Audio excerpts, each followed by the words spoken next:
Hi, everybody. Welcome to TV Talk with Natasha and Kim. I'm Kim. She's Natasha. Hi.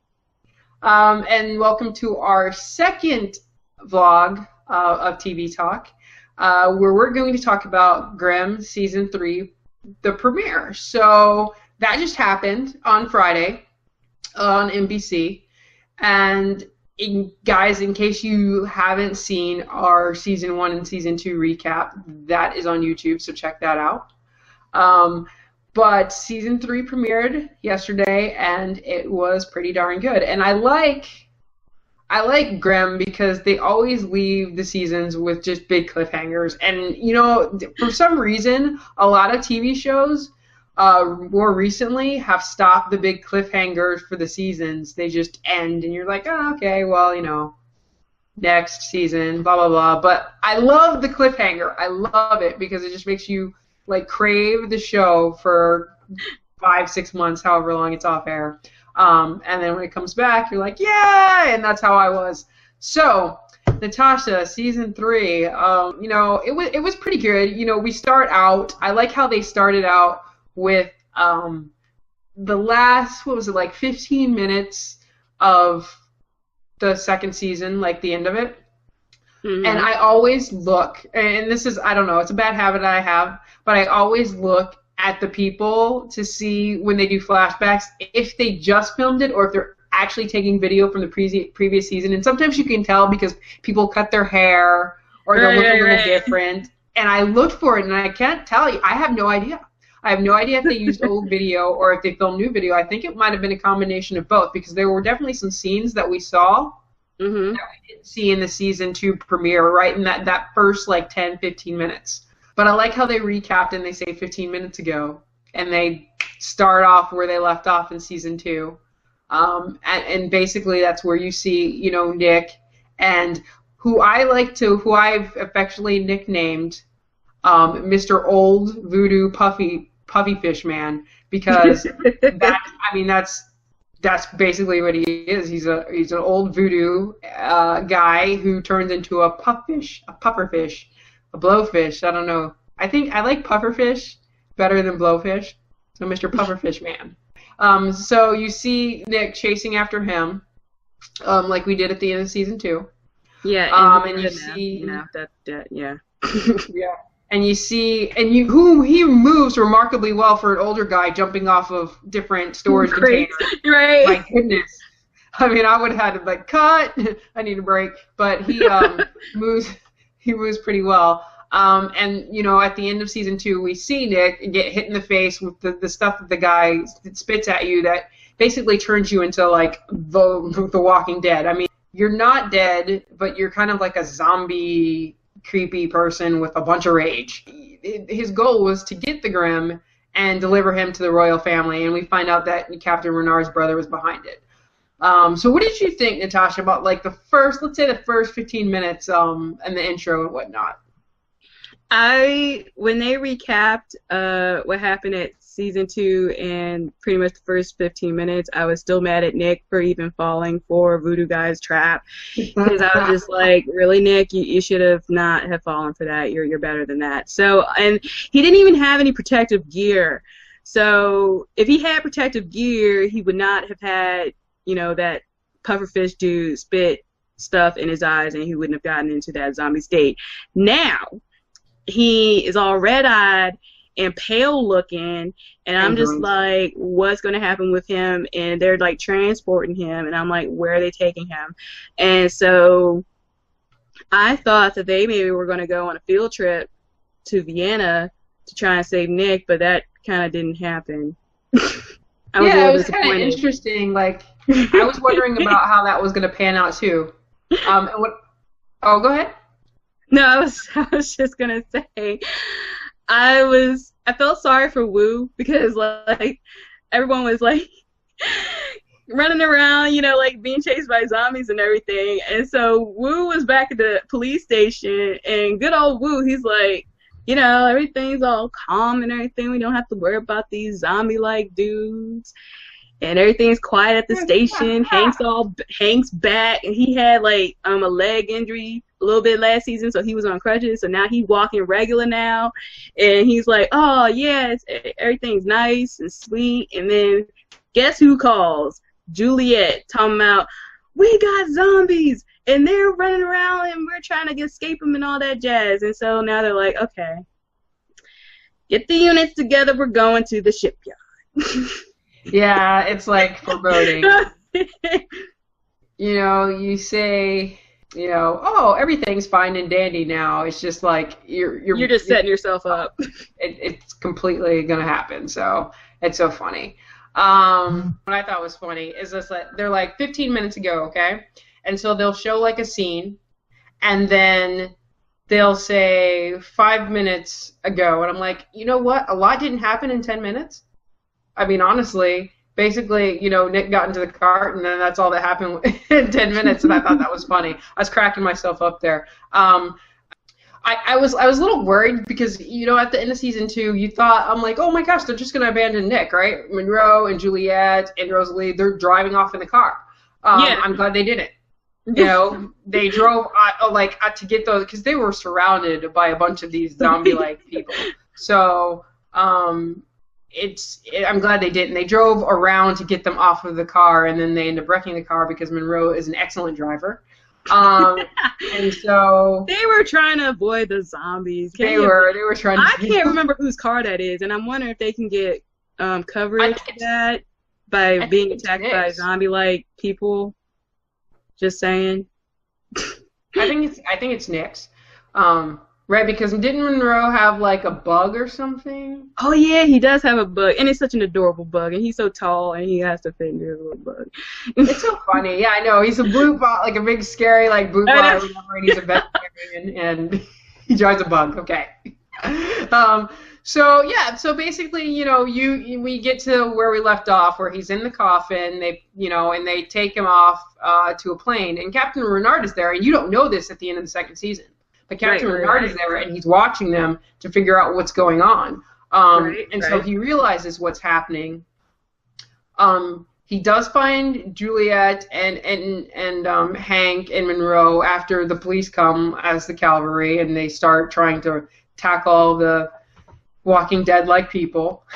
And put them in a container. So while that kind of diversion is going on, Captain Renard drives his car over. They all get in, and they rush off to the airport to see if they can save Nick. So, I mean, I really like that. There's not much that you can do when somebody gets on a plane, right? No, well, Hank tried, and those poor cops. Yeah. Yeah, they tried to stop Voodoo Puffish Man, and so that didn't quite work out for them, and so I really felt bad for them because Hank didn't even warn them, like, beware of the Black Voodoo Man. I know, that's what I was like thinking. I'm like, how did he not say anything? At least, you know, be cautious, approach with caution. I'm just like, thanks, Hank, you totally ruined it, man. Now I'm a zombie, and now I gotta get cured. It's so funny to me that Mr. Voodoo Pufferfish thought that you could put somebody in a state like that and then take them on a long plane ride to Vienna. Because we all see what happens to them. Well, not only that, he thought he could control a Grimm. His face, where he was all like, I am your master. I am your master. Yeah, right. And and Nick pauses for a second and is like, punch in the face. It was so awesome. Yeah. Well, just the fact that he woke up so early, they weren't even in the plane long before he woke up. But of course, with the transportation from the shipyard to the plane, that must have been a while in and of itself, or at least long enough for him to maybe at least come out of it a little bit. And so he tried to, you know, gunk him again with his zombie-like thingy, and that just made it worse. And you're just like, you're gonna puffer face me again? Nah, not happening. I'm all enraged now, so I'm going to crash the plane. I was like, that is like the worst mistake you will ever make. I think he really thought he could control him, even when he was in his zombie-like state, and that's why he's like, what are you doing? I'm your master. Yeah. And I felt sorry for the pilot. I'm like, I didn't sign up for this, and now I think both pilots managed to survive the crash. Thank the Lord. Yep. Like, why you messing with the pilot, man? He ain't do nothing. Nick was a little angry. He had a little bit of rage. He was a little angry. Yeah, he's a little angry. While that's going on, you see a little bit of what's going on with Adeline. I, for one, learned that I've been spelling her name incorrectly now for 2 years. I mean, when they're talking, and what were they speaking? Were they speaking German, or they were speaking the language of the gypsies? I don't know, but it said her name there, and I was like, wow, I've been misspelling it for so long. So we see her. At the end of season 2, you see kind of what happens to Frau, Adeline is pitting two people up against each other, trying to sell the rights or her baby or whatever so she can get her Hexenbeast powers back. And so you see these two parties, the gypsy folk. I like to call them the gypsy folk. I have no idea if they're gypsies or not, but they look like gypsies. Yeah. Romanian?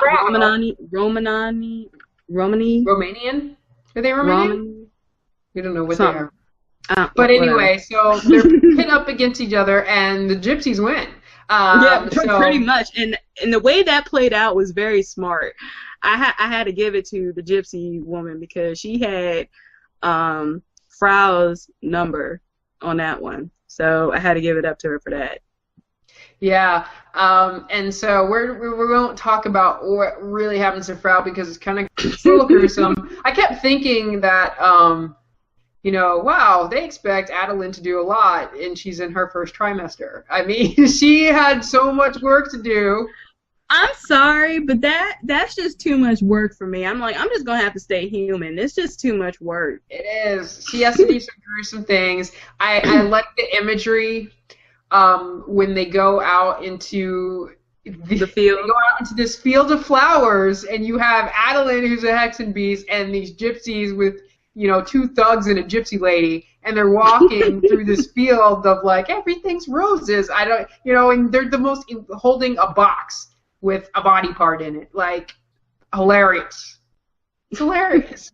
I mean, it's you would think it would be the beginning of a commercial for, I don't know, rainbows and puppy dogs and whatever, and then it suddenly changes. But a national park. No, a national park commercial for a national park. Yeah, something like that.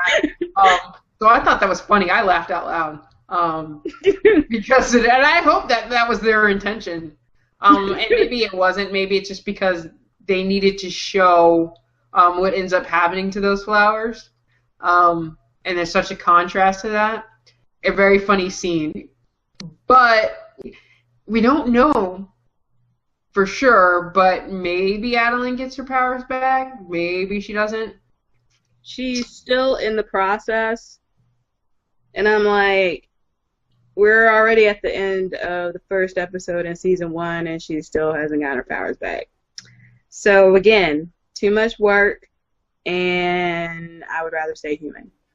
I was watching the episode, right? And I'm waiting for this resolution, and then it ends and it says it ain't over yet, and I'm like, how dare you, Grimm? How dare you, producers of Grimm, and tease me with that?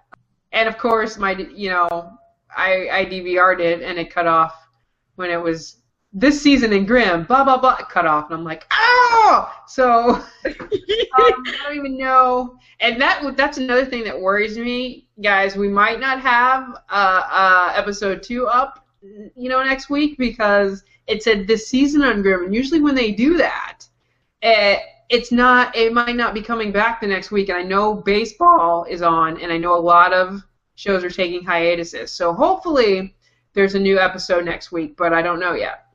Well, I mean, it would be kind of silly since it just premiered, for crying out loud. We've been waiting since the start of the fall season for it to come back. No, we've been waiting since May for the show to come back. You can't be taking a hiatus when you just premiered. No. It's baseball in the World Series. It's weird. TV shows don't want to go up against it. Screw baseball. That's why I don't like baseball. I'm telling you, I don't care. This is why I don't like baseball, because it happens every single October. And a lot of times it doesn't even matter that the World Series tends to air on Fox. None of the TV shows will go up against it. And they set out a block for 7 games. So it doesn't even matter if it's over in like 4 games. Right, no. They're not showing stuff until the 7-game timeline or whatever that is. So whenever that's up. Yeah. So, yeah. For baseball. I'm sorry for the baseball fans, but no, screw it. Thank Grimm it's Fridays. There's a reason that's a saying. I want my Grimm on Fridays. We've been looking forward to it for a very long time. It's the end of October. How dare you? Just show it. How dare you? But I do love that it ended with that line, because I was like, that's outstanding. That's outstanding. But we didn't see a resolution either. With Nick. With Nick. He's out wandering. He communed with nature a little bit, and then he came to a bar. So it's like he's red-eyed, he's, pale, and he's just angry. So maybe he felt like going to a bar and having a beer would maybe help him a little bit. But it probably didn't quite work out that way, unfortunately. A lot of people got beat up, including a woman. I know, I saw that. I was like, oh, Nick. I was like, who is this chick and why are you attacking him? I laughed because I was like, one chick, as soon as he started hitting a few folk and then they paused, one chick, you saw her in the background, she just rolled out. And I was just like, why aren't people following her? Because there were still people in the bar. I did not even understand what happened. I mean, because Nick walks in and stands there red-eyed and grunting. And, of course, this isn't going to... You don't walk into a biker bar like that. And Nick's not a big guy. I mean, he's a decent-sized guy, but there's bigger guys in there that are like, well, I'm going to be macho and blah, blah, blah. And so he completely destroys them. And a lot of people do run out. And then all of a sudden, this one girl goes, ah, and runs, runs it. And you're like, what happened? And he's like, point. And she falls down. I'm like, what? I'm like, what? Why would this random woman just run screaming at him? I don't know. I'm not understanding. Although they did kind of crack jokes at him, talking about he had a little too much. And it's a wonder that someone didn't say, I'll have what he's having, or what did he have so I can get it? Some corny line. People are just weird like that. But I like how he realized, it's so funny because it was like he was fighting his nature, because, when the bar owner or the bartender or whatever, he had a gun, and he was trying to sneak out, and then he ran into Nick, and Nick grabbed the gun, and he's like, take whatever, I don't want to get hurt. And it's like Nick realized he didn't go after him like the other people did, and it's like Nick realized, I don't need to hurt this person. And he was kind of fighting against himself, you could tell, and then the guy ran out. And then you see Nick look at himself in the reflection and get angry. So it's like there's kind of an internal battle there, I think, that he has a little more control over than most of the people that return that way just because he's the Grimm. So I thought that was interesting. And then, Monroe's there and starts to use a sniffer. You know what? He does not need to act like he's sniffing. We know you're a blue bot who is wolf-like, and you naturally have a higher sense of smell. So, yeah, you already mentioned that you would know Nick's scent. So it was not necessary. You looked like you were being used as a hound, and I did not appreciate that because I love me some Monroe. Yeah, I didn't like that either. I liked how Rosalie said he was different. Yeah, she could tell already. Yeah, but it's really cool because every time something happens to Nick like that, like when he lost his eyesight, his senses get enhanced. So I like that because he becomes more powerful. Yeah, he becomes even more of a superhuman. What happens? He becomes even more superhuman. Yeah, he does. So that's really cool. He becomes more of I wouldn't say superhero, but he's already a cop, so he already has a cop mentality, and his first instinct is to protect and serve. So, I mean, I think it's really cool. But this episode was kind of creepy because there's a lot of people out there that like zombies. I am not really a zombie person. I do watch The Walking Dead, but they kind of creep me out. But what really creeps me out is voodoo and gypsies. We're doing drip season. I don't want to offend anybody. But it's that kind of whole magic thing that I'm like, yeah, I just want to stay away from it. So this episode, it was really interesting, and I don't know, I really did enjoy it. And in our recap of season 1 and season 2, I said that they always have a quote in the beginning, and I would find out that was part of the fairy tales, and it is. Well, for the most part, I think there's one or two that might not be, that might just be quotes, but a lot of them stem from the actual fairy tales themselves. So, which means I need to, I guess, reread some of those because I don't remember those lines. You don't remember? Well, some of them for like I look. Some of them for Rapunzel. Some of them are from the Three Pig, and you can tell. You can tell a lot of which ones are. Yeah, but sometimes you're like, huh? I don't remember that. I know, but I never read the Grimm fairy tales because I knew that they were creepy and I was one of those kids that was like, I love Disney-fied, ah! So that would have completely destroyed me and I wouldn't have slept for days. So I just stayed away from it. But as an adult, I think I do want to go back and read some of them. Yeah. I think it would be very interesting. Oh, I read Grimm fairy tales and I saw Disney. I liked both. Did you? Yeah, I did. Yeah, but see, I think you're a stronger person than I am. I am a wuss. I'm not even joking. I am. I am terrified of everything. I am a big baby. But so that's all I have for the recap for the season premiere of season 3. That's pretty much it. It was a good episode, and I'm definitely looking forward to the season. They're definitely bringing it. So yeah. Oh yeah, we totally forgot about Rosalie and Monroe. Like, the fact that they're together and they're just total lovebirds and they're just adorable and I just love them. Yeah, they are together. I think that's going to develop over the season. Right before my DVR cut off, there was a little clip about them in a restaurant. Yeah, so I'm thinking that's going to move forward, but I don't know because it cut off right in the middle of it. Bitter.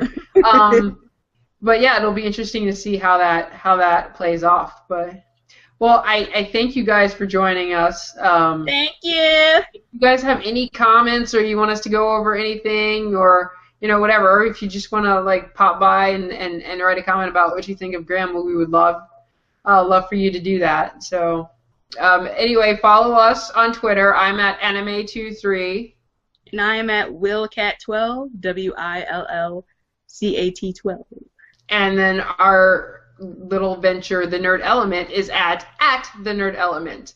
Yep, and we do live tweet. We did live tweet last night for the show, the premiere. We're definitely live tweeters, so definitely visit us on Twitter.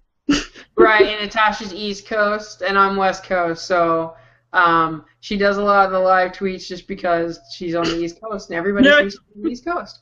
Yeah. Not bitter at all. All right, guys, thanks for joining us, and we'll see you next time. Bye.